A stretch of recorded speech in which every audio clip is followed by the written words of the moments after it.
Good day, children. Today I am here to take a chapter from politics, that is the second chapter, Federalism. This chapter has two videos. Video 1, which is named as What is Federalism, and the second video is named as What is Decentralization. And you must also know that this particular chapter, Federalism, is a continuation of the previous chapter, Power Sharing. And we are aware what is power sharing and how the power is being shared in different countries. And here we are going to learn about federalism. Now, when we talk about federalism, we must know a good definition on federalism. Federalism is a system of government in which the power is divided between a central authority and various constituent units of the country.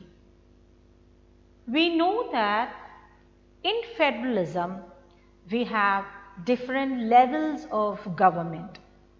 We have the one government at the center, then we have a government in the state, then we have at the local level. So here it says that a system of government in which the power is divided between the central authority.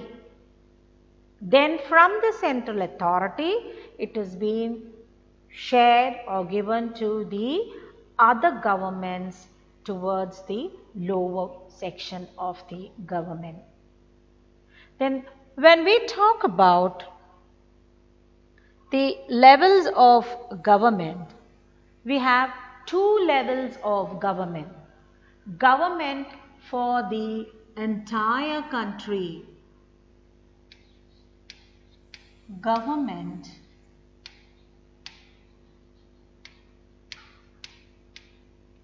for the entire country.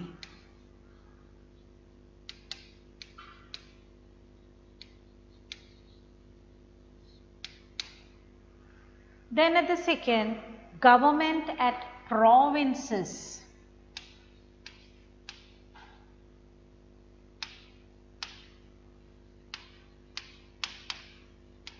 At provinces or states. These are the two different levels of government. One is government for the entire country and the other one is government at provinces or states. Then when we learn about federalism, we must know what is a unitary system and a federal system. What is a unitary system? By the word unitary, uni means single. So there is only one level of government. We have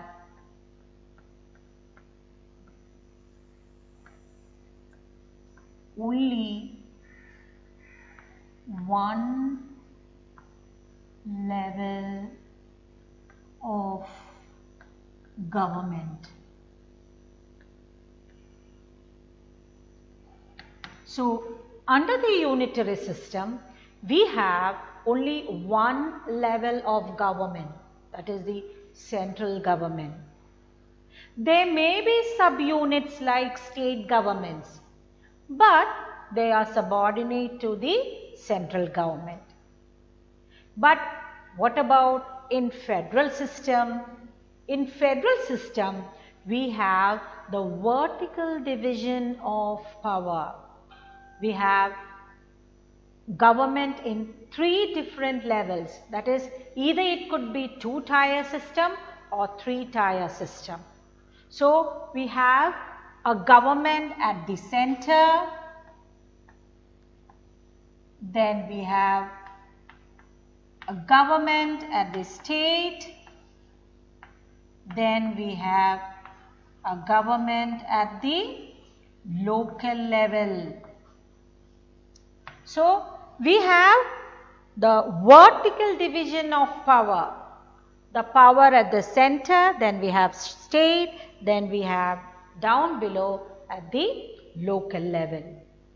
Then we are going in detail with the features of federalism. Features or the main characteristics of federalism. Number one, as we said, there are two or more levels of government. Two or more levels of government. Then that is the first one is there are two or more levels of government. The second point is each tier has its own jurisdiction. Each of them has its own jurisdiction.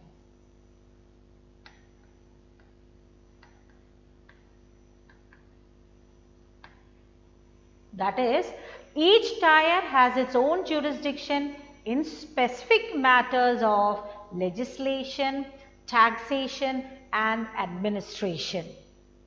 Then third one is the jurisdiction of the respective levels or the tiers of the government are specified in the constitution.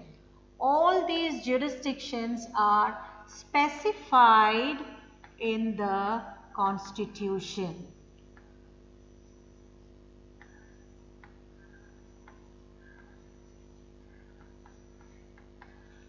So second was each of the jurisdiction it is specified especially in the matters of legislation, taxation and administration, and all these jurisdictions are specified in the constitution.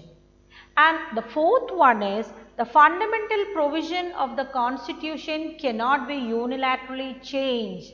That is, we cannot make changes because it is all, we cannot make changes, no changes.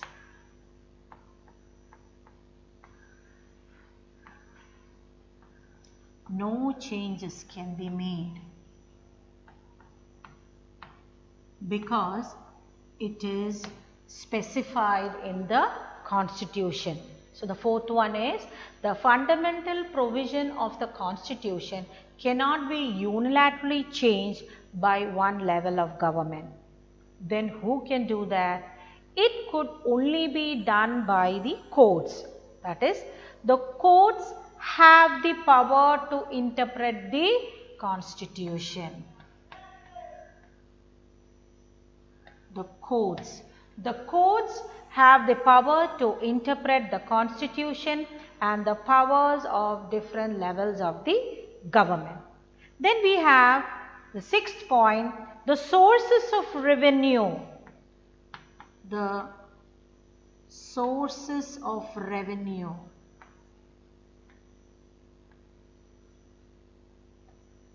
The sources of the revenue for each level of government are clearly specified to ensure its financial autonomy.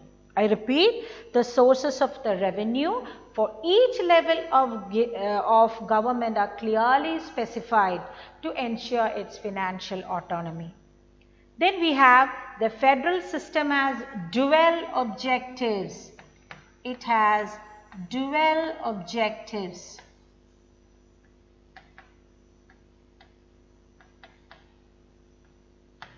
To mean to say, the federal system has dual objectives to safeguard and promote unity of the country.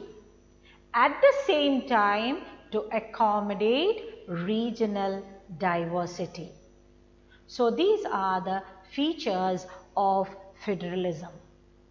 Now let us go to the next part, that is the types of federation.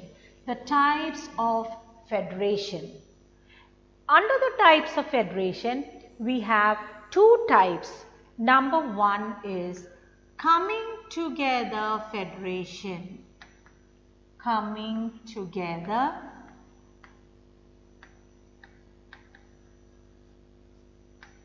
federation.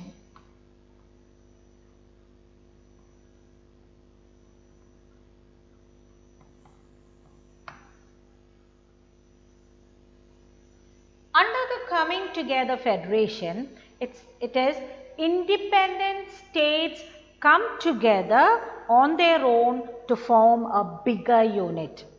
Independent states, we have different small countries. They come together and form a bigger unit. And all the constituent states have equal power. Example is USA,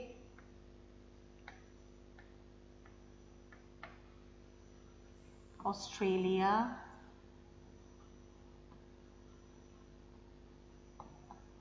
etc. These are the two countries which is following coming together federation. Now we have the next type of federation is holding together federation. Holding together.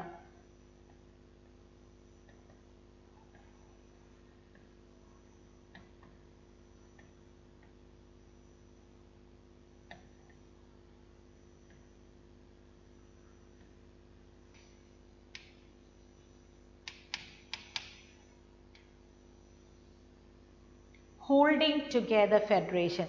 That is, a country decide to divide its power between the different constituent unit or constituent states and the national government. And here the central government tends to be more powerful. Example, in India, we have India follows, or India has a holding together federation. We have Belgium, which is also having a holding together federation. So I repeat, under the types of federation, we have coming together federation, holding together federation. Independent units, they come, states come together on their own to form a bigger unit, that is USA and Australia. But holding together, the example is India and Belgium, where the country decides to divide its power between the constituent states and the national government. And here the central government tends to be more powerful. Now we have India, a federal country. We like to know whether India, is it a federal country? That is, the Indian Union is based on the principles of federalism, that we are aware of it. Indian Union is based on the principles of federalism, and we know the definition of federalism. It is a political arrangement in which the activities of the government are divided between the central government and the state government. We know whatever the activities or whatever the political arrangement, that is divided between the center, the state and the local government. Under that, we have the main features of federal government. One is division of power. Division of power.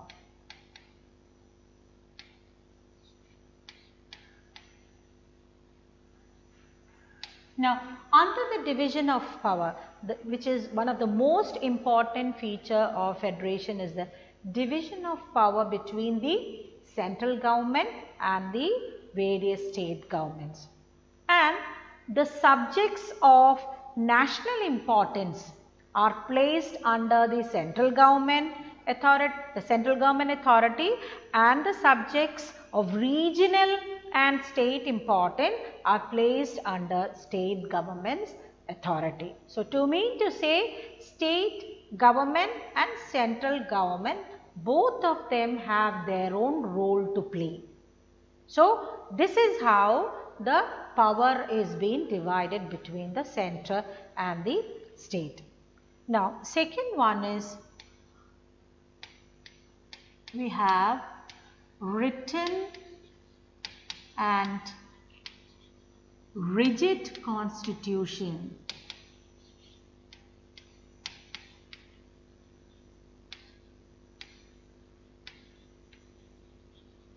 We have written and rigid constitution.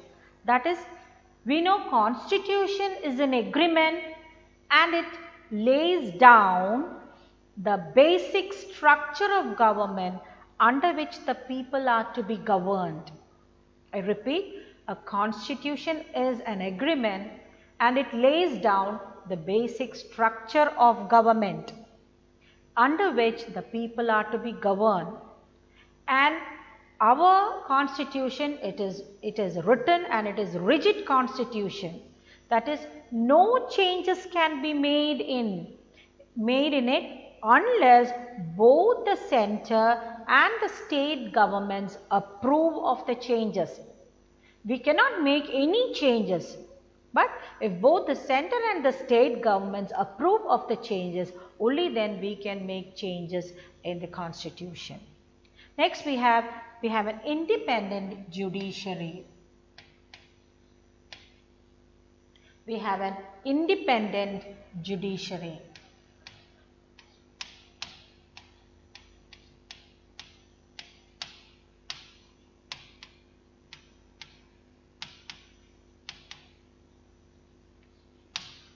That is, we are aware India has an independent judiciary system.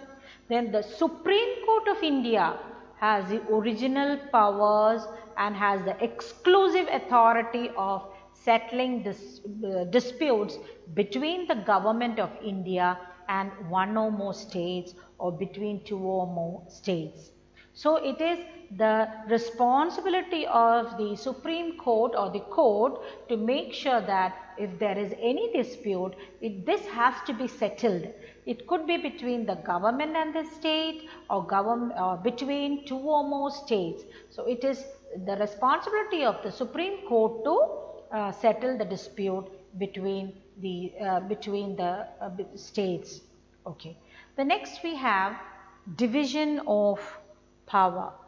Now under the division of power, we are aware the Constitution has clearly provided a threefold distribution of legislative powers.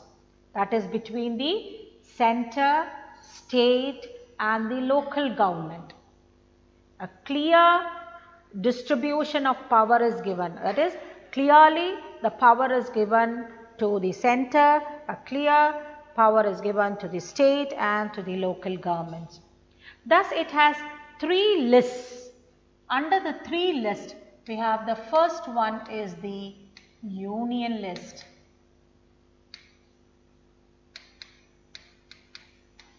The union list, it has around 97 subjects.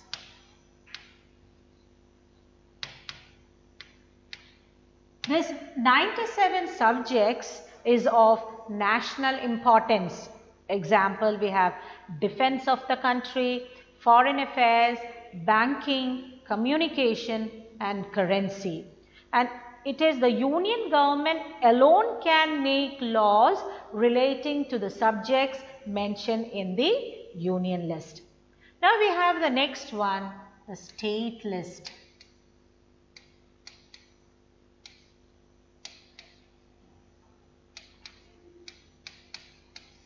State list has 66 subjects.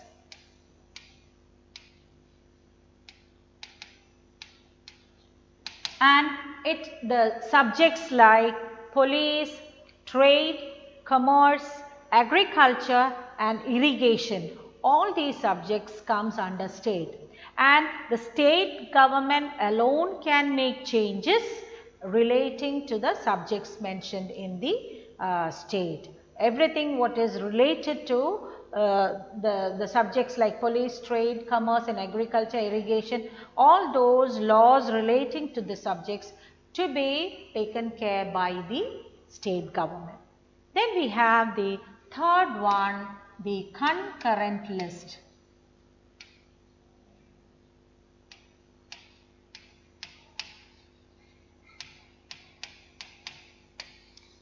Under the concurrent list, we have 47 subjects.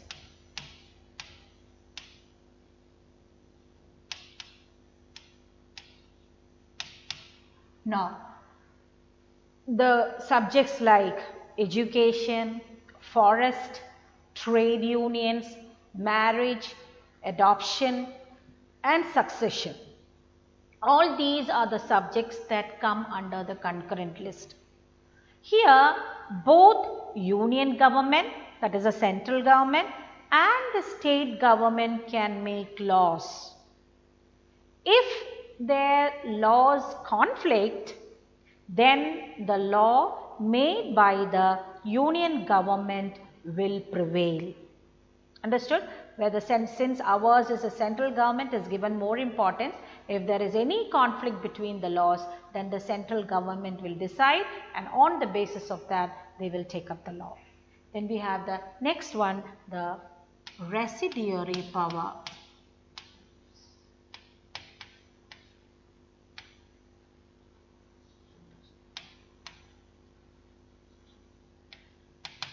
That is, subjects that do not fall in any of the three is termed as residuary powers. That is, example like software, all these things they have, that is computer software, all these things have come up after the constitution was made, after many years when the constitution was made. So all these comes under the residuary powers, and the union government has the power to legislate. If anything which is concerned with this particular aspect, then it is the responsibility of the union government to take care. Then now we have some special features of Indian Federation. Special features, like we are all aware, India having different states, all the states have equal power, but in Jammu and Kashmir it's not the case.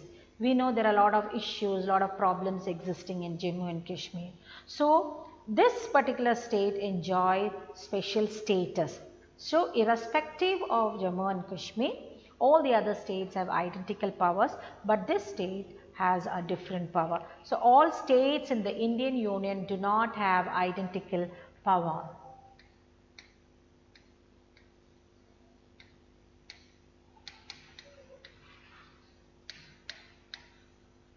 All states in the Indian Union do not have identical power. Then the next one is with respect to union territories.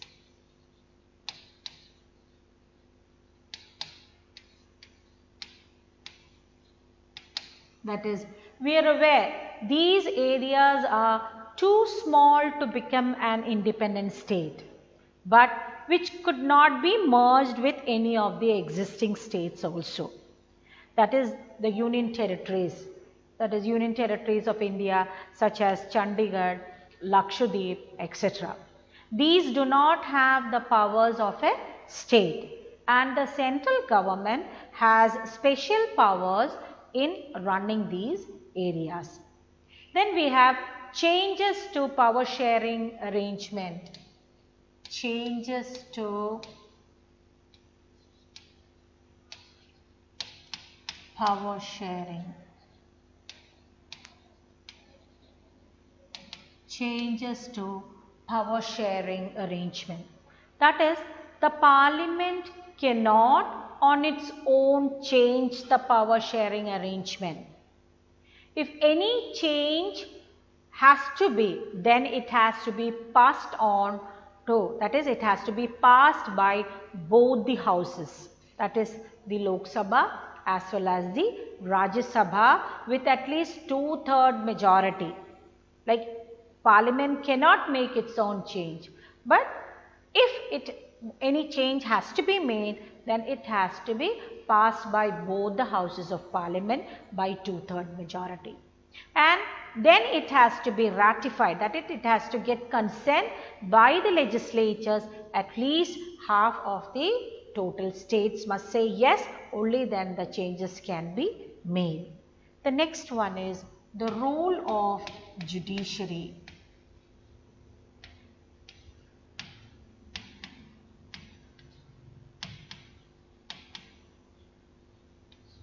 That is, judiciary plays an important role in overseeing the implementation of constitutional provisions and procedures. If there is any dispute about the division of the power, it is the High Court and the Supreme Court makes decision. So, if there is any dispute in the power sharing, then it will be taken care by the Supreme Court and High Court of our country. So, this is the end of this particular video. Before I conclude, I would like to discuss a lot of questions with you. Read the text thoroughly and try to find out the answers of these questions from this video. What is the meaning of federalism? What is meant by unitary type of government? That was the second question. Third one, what is the union list? What is included in it? Fourth one, what is state list?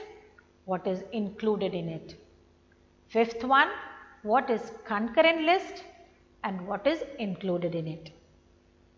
The sixth one is explain the features of federalism. Eighth, what makes India a federal country? What makes India a federal country? Before I conclude, I will show you the PPT of this video session. Yeah.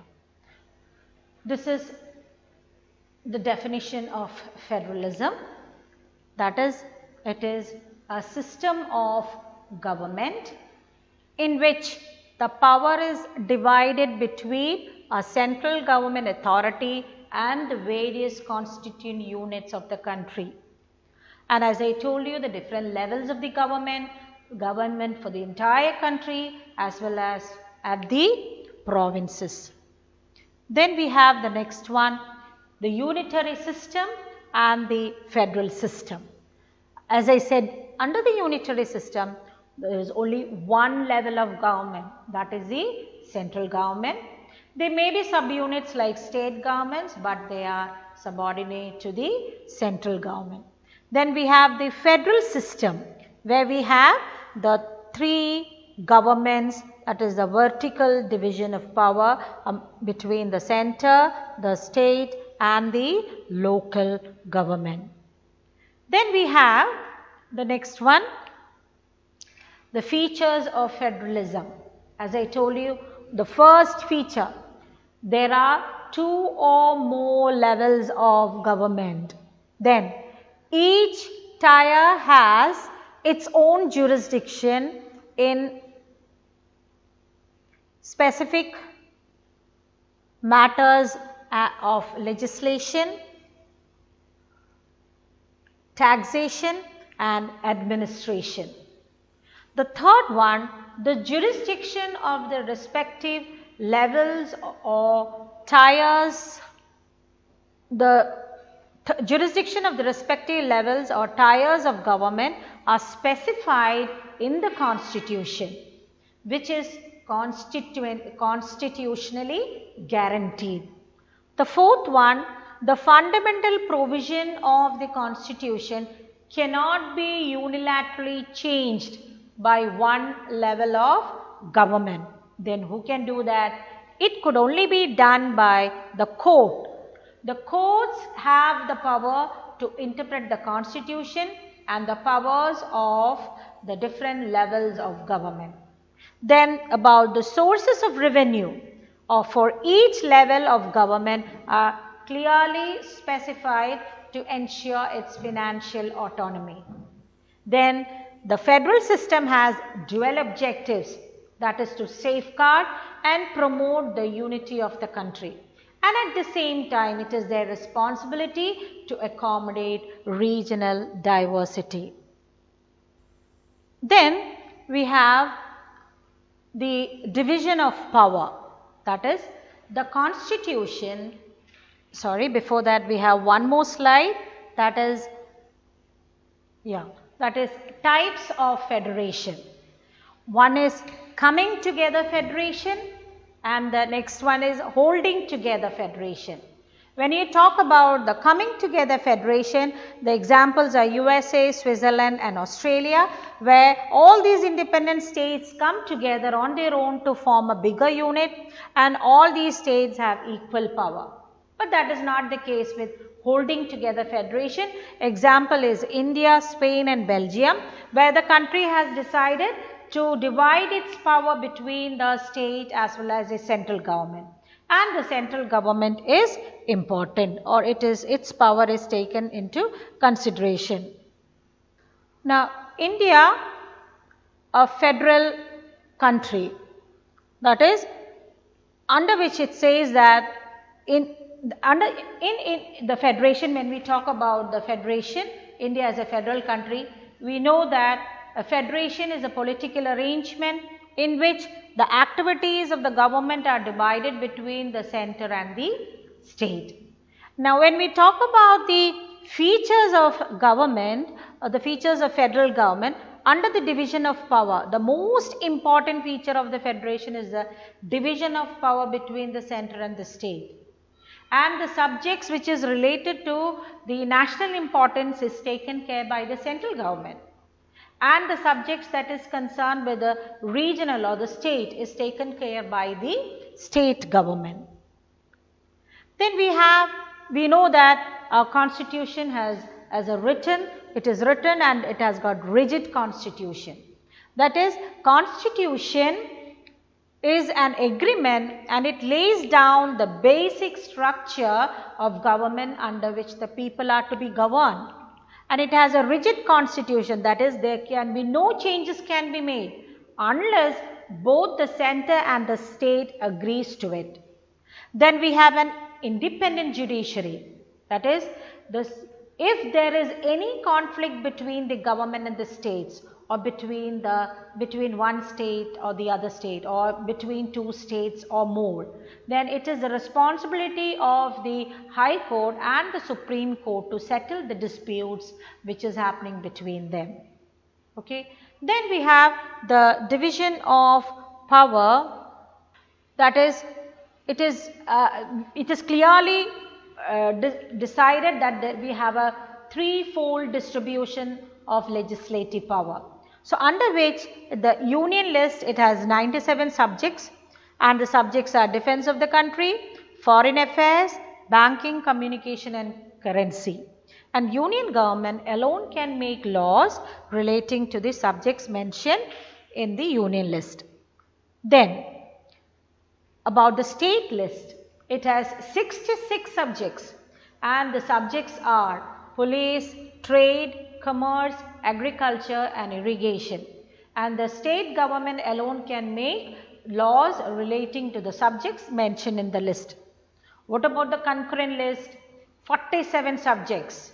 Subjects are education, forest, trade union, marriage, adoption, succession. Here both the union government as well as the state government can make laws. But if there is if the laws, whatever the laws that they have made, if there is a conflict, then the law made by the union government will prevail. Next is we have the residuary power.